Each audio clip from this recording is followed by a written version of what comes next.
Bonjour, bonsoir, j'espère que vous allez bien.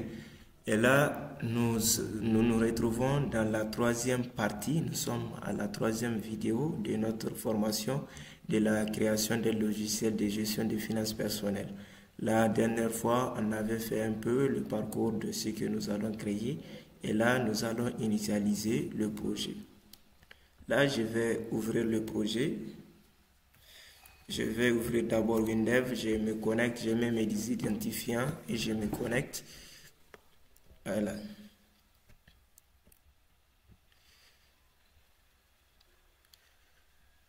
Là, l'interface de Windev, vous voyez, ça c'est l'interface d'accueil de Windev. Là, on a les projets sur lesquels on a récemment travaillé. Ici, on peut épingler des projets. Par exemple, si j'épingle ici ce projet-là, même si je fais un mois sans travailler avec, ça va toujours rester collé ici. On a accueil, ici on a le projet, donc c'est des onglets que seulement si un projet est ouvert, on aura accès aux fonctionnalités, au menu ici, ce qui se présente là. Donc là, je vais créer le projet. Je vais créer le projet. Nous, le projet, c'est application Windows. Donc, on prend application Windows ou Linux. On prend la plateforme Windows. Et ici, un projet vierge, oui. On prend un projet 32 bits parce que si on prend 32 bits, ça sera exécutable sur du 64. Mais si on prend du 64, ça sera que du 64.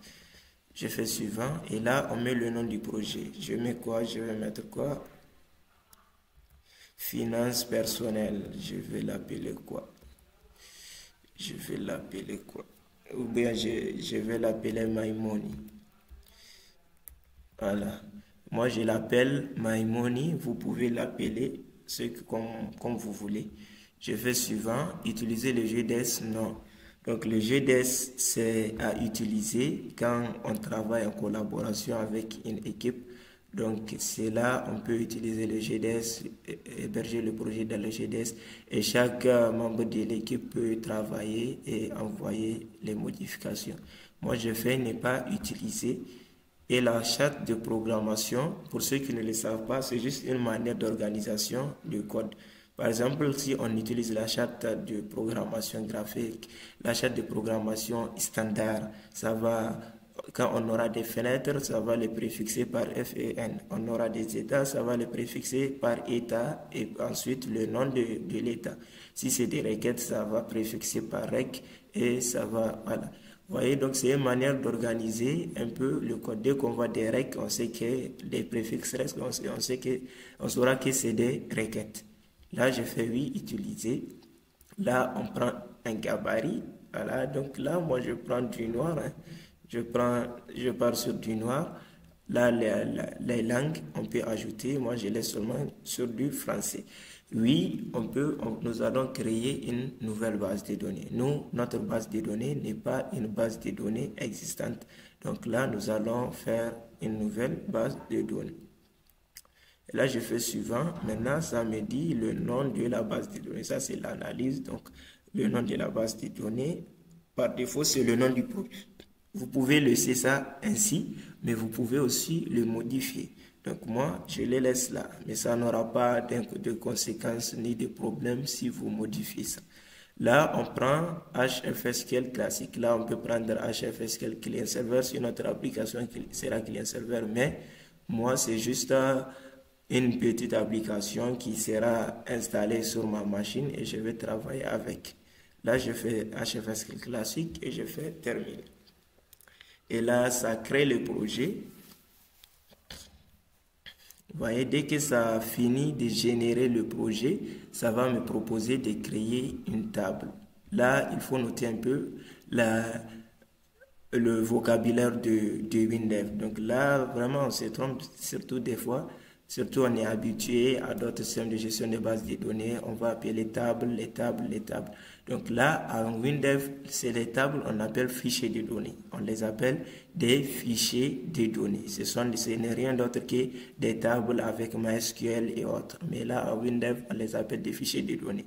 Même moi, parfois, j'ai l'habitude d'utiliser le terme table pour désigner, mais le vocabulaire de WinDev dit que c'est des fichiers de données. Là, on va créer un nouveau fichier de données, ou bien autrement une table. Là, on a seulement deux tables, deux fichiers de données à créer. Je crois que j'ai mis ça où? Voilà, donc on aura seulement deux fichiers de données à créer. Ah, là, c'est bon. Je n'ai pas tout mis. Mais là, déjà, on sait qu'on aura les catégories. On a des catégories et des opérations seulement. On a des catégories et des opérations. Ok, là, je prends catégorie. J'ai mis tout en majuscule catégorie avec S. J'ai mis tout le nom en minuscule. Vous le voyez bien, mais vous pouvez bien prendre une convention que vous voulez. Vous pouvez mettre les premières lettres en majuscule ou bien camel keys, c'est-à-dire le premier mot seulement en minuscule. La première lettre en majuscule, tous les débuts des mots aussi en majuscule, sans espace. Voilà. Donc, je mets un peu là.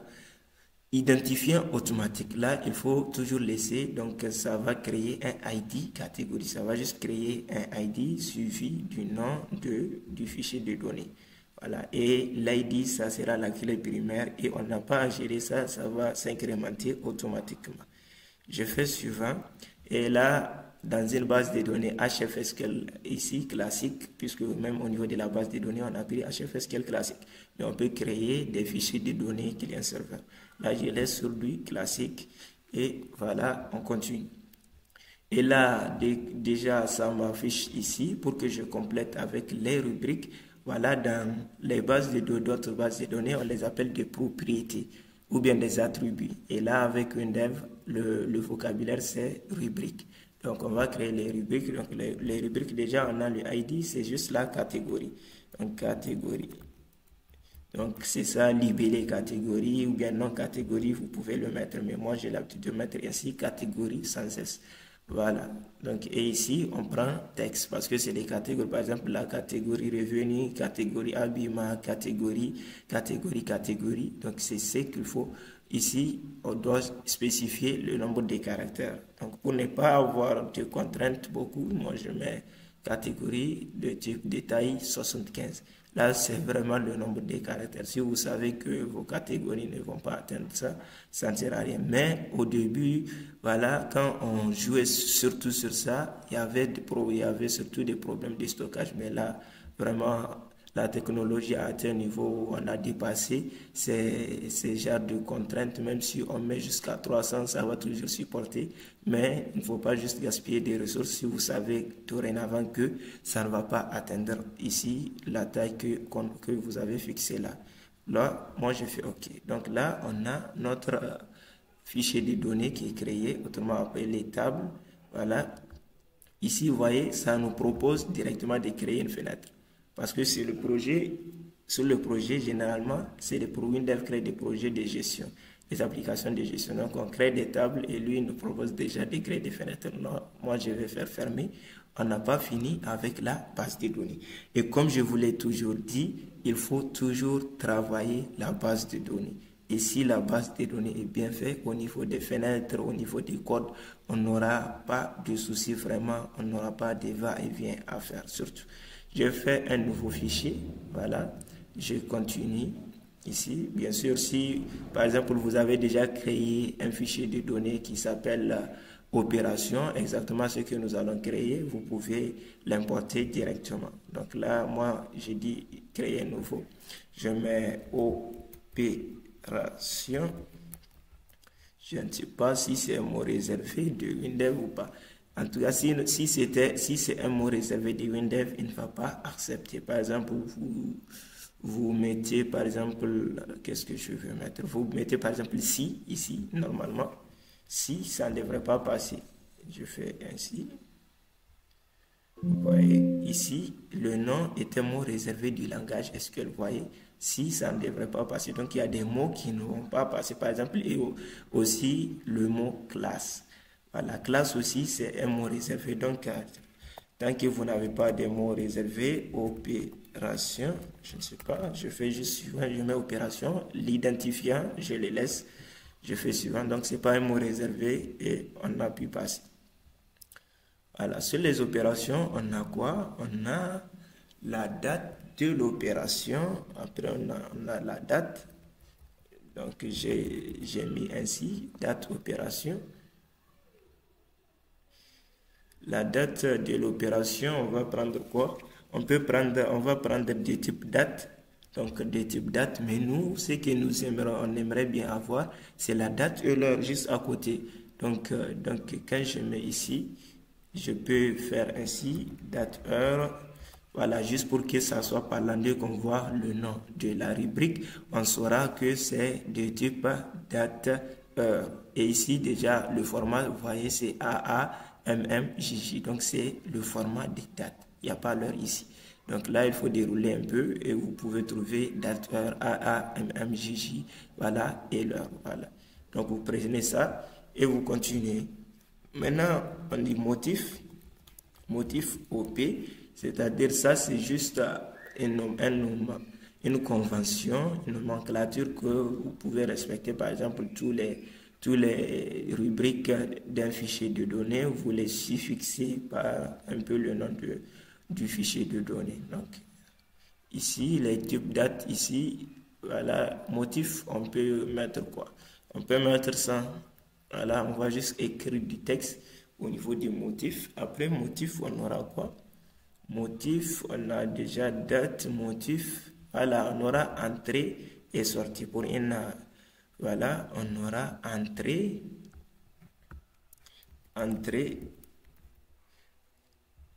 donc entrée, c'est un montant. C'est un montant que nous allons saisir. Donc, c'est du numérique. On prend du numérique. Par défaut, vous voyez bien que c'est sur entier. Donc, là, si vous travaillez avec les euros, dollars et autres monnaies internationales, il faut penser à choisir réel et vous mettez le format. Donc, vous voyez ici, ça nous dit moins, c'est-à-dire ça va prendre de moins 99 900 de moins 99 999,99 jusqu'à plus 999 999. Donc là, vous pouvez carrément supprimer. Ce que moi je fais, je mets ce format-là. Je sais que mes dépenses habituelles ne vont pas dépasser les 7 chiffres. Voilà, donc, ou bien vous ajoutez encore virgule, 2 chiffres après la virgule. Ok, là c'est entrée. La sortie, ça sera la même chose. C'est le même cas, c'est montant, c'est aussi sortie. Montant, sortie. Donc là, je prends du numérique, je modifie un peu là. Ok. Je modifie, non, je prends ce format-là. Vous mettez le format que vous voulez. Voilà. Ok. Après, motif, entrée, sortie, motif, voilà. Et je crois que c'est tout. Ok. Maintenant, qu'est-ce qu'il faut faire? C'est que j'ai oublié une petite chose, un petit truc. Ok. Ici, sur les catégories, au niveau du PowerPoint, j'avais mis sur la vidéo passée, j'avais mis is entrée.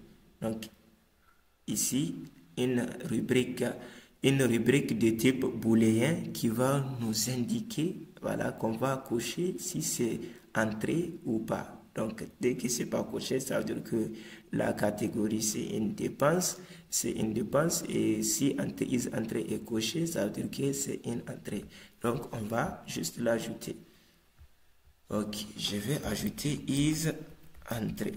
Donc, vous pouvez aussi préciser is sortie. Donc là, quand vous mettez is sortie, tous les traitements que je ferai sur is entrée, vous devez faire l'inverse.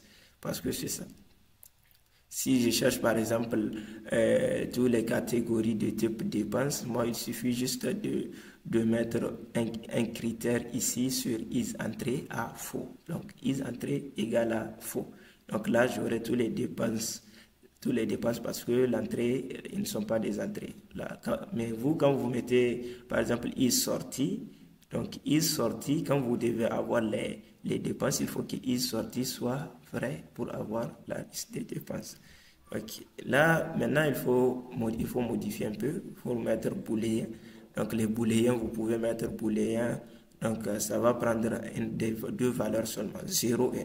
Réellement, ça prend des valeurs 0 et 1. 0 pour faux et 1 pour vrai. Là, je poursuis. Là, je viens de définir ici les deux tables. Maintenant, là, ça me reste la liaison. Et la liaison, comment on va s'y prendre avec? Donc là, ça me fait la liaison.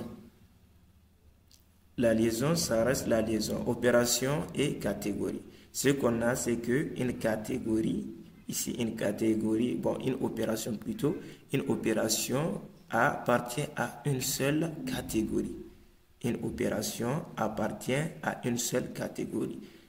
Par exemple, prenons une opération d'achat de vêtements. Achat de vêtements, si on prend une opération achat de vêtements, l'achat de vêtements ne peut pas être de la catégorie revenu et être aussi de la catégorie dépenses pour habillement. Donc, vous voyez, une opération, c'est une seule catégorie. Bien sûr, vous pouvez avoir ça dans certains cas où on peut avoir des opérations qu'on va mettre, et là, c'est même pas des catégories, on va dire, mais c'est des tags. Donc, c'est des étiquettes qu'on va coller à chaque opération. Là, on pourra mettre plusieurs étiquettes. Mais là, ce sont des catégories et il faut bien catégoriser les opérations. Là, on va mettre la liaison. Donc, vous voyez, quand je prends liaison, je peux commencer. Il ne s'agit pas toujours de commencer par la droite ou par la gauche. Vous pouvez commencer par n'importe quel fichier de données qui vous paraît, voilà, ce que vous voulez commencer avec. Moi, je commence avec catégorie et je mets opération. Mais ce qu'il faut noter il faut juste noter que la première, ici, le premier fichier de données sur lequel vous avez cliqué, c'est ça qui va se placer juste là. Et le second va se placer à droite. Donc, c'est juste un peu ça. Si j'avais commencé par opération, j'aurais opération ici. Voilà. Et il faut bien vérifier la disposition des tables. Parce que j'ai eu à voir des gens qui ont eu ce genre de problème. Parce que j'avais mis les canalités 1 de ce côté, j'ai mis 0,1 de ce côté. Alors que eux, réellement, au début, moi, j'avais commencé de là à là. Alors qu'eux, ils ont fait de là à là. Et là, quand ils ont fait, par exemple, moi j'ai eu opération de ce côté et ils ont eu catégorie et moi j'ai eu catégorie de ce côté. Et là, eux, ils ont commencé par là et ils ont fait ça. Donc, ils ont catégorie là, ils ont opération là. Et ils ont mis encore les mêmes canalités. Donc, ça a causé des problèmes. Voilà. Là, par exemple, on peut définir les canalités directement par là. Et aussi, on peut lire les phrases là pour stocker. Voilà. Ça nous dit chaque catégorie a au moins une opération. Est-ce vrai? Si chaque catégorie a au moins une opération, je vous laisse définir, mais bon, moi je vous donne la réponse. Donc, chaque catégorie n'a pas forcément une opération. Avec Windev, il faut faire toujours attention.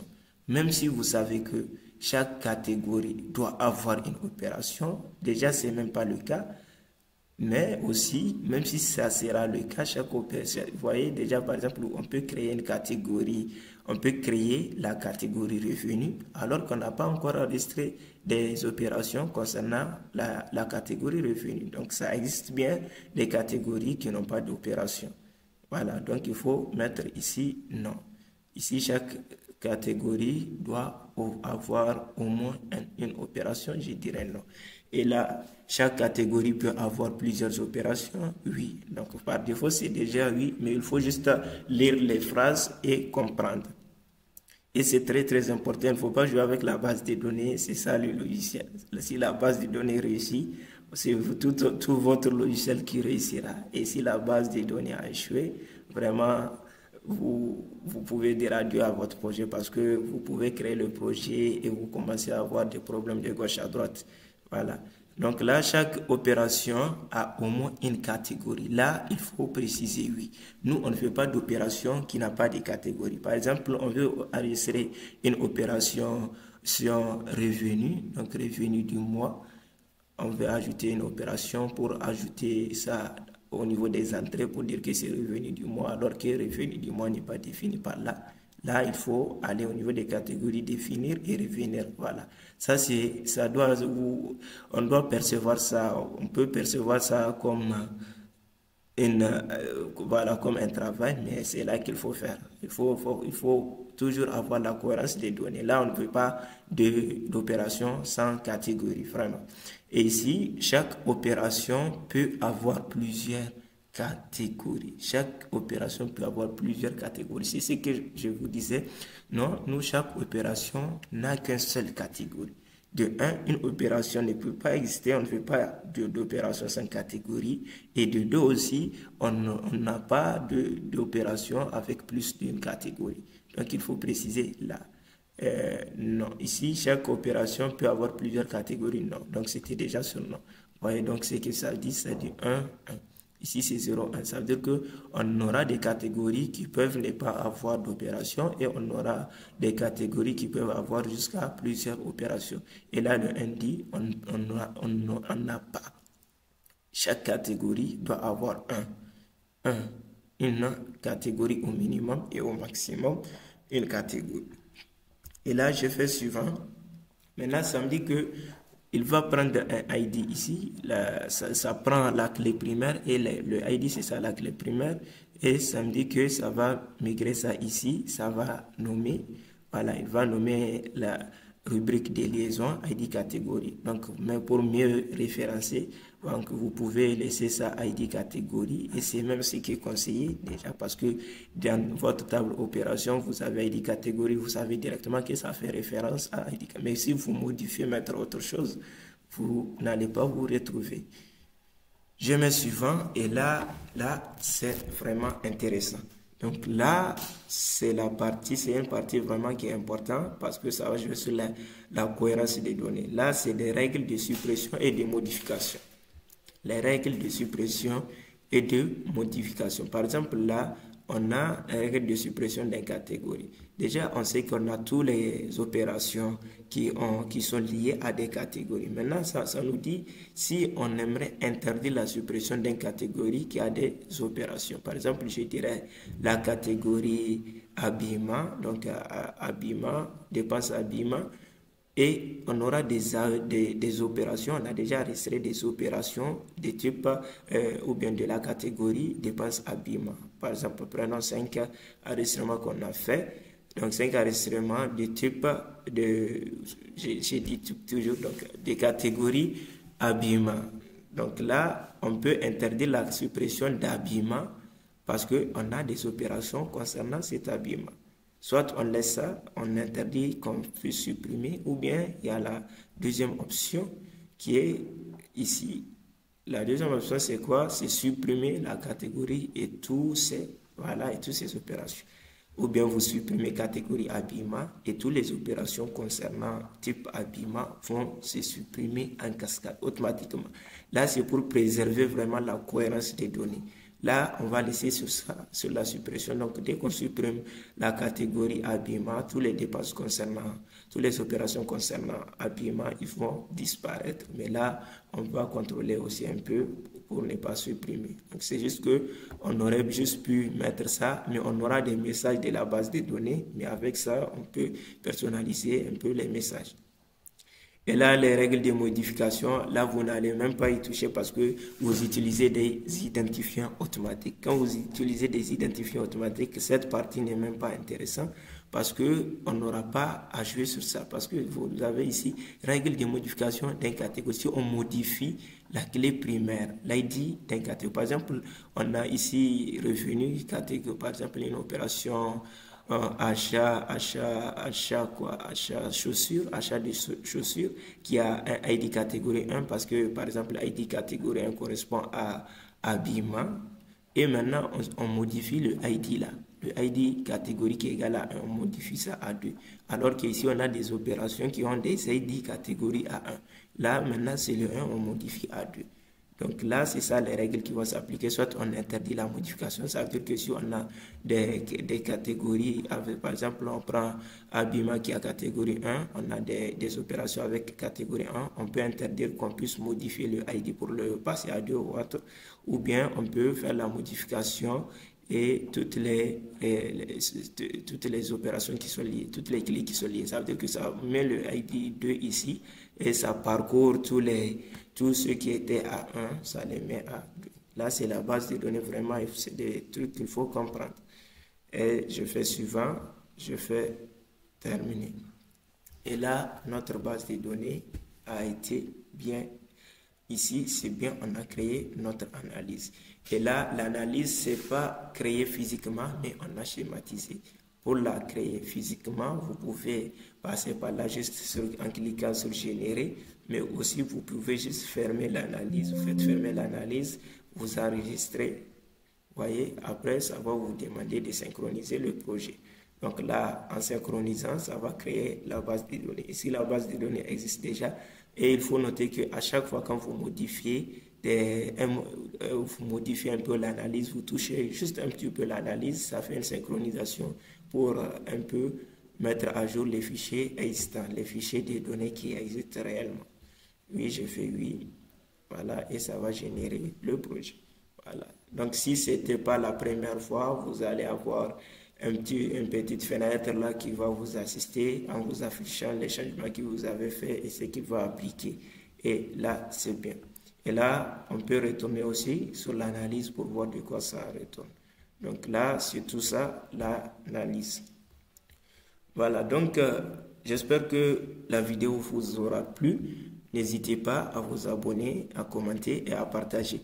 Et là, on va se prendre pour la prochaine vidéo, la vidéo numéro 4. Donc, on va continuer avec les fenêtres. Déjà là, on a mis en place notre base de données. Maintenant, dans la prochaine vidéo, nous allons créer les fenêtres et comment notre interface va se présenter. On va faire toute la présentation et par la suite, on va continuer avec le backend, c'est-à-dire la logique pour enregistrer, modifier, supprimer, voilà, et ainsi de suite, nous allons continuer avec le projet. Sur ce, je vous dis à la prochaine. Voilà.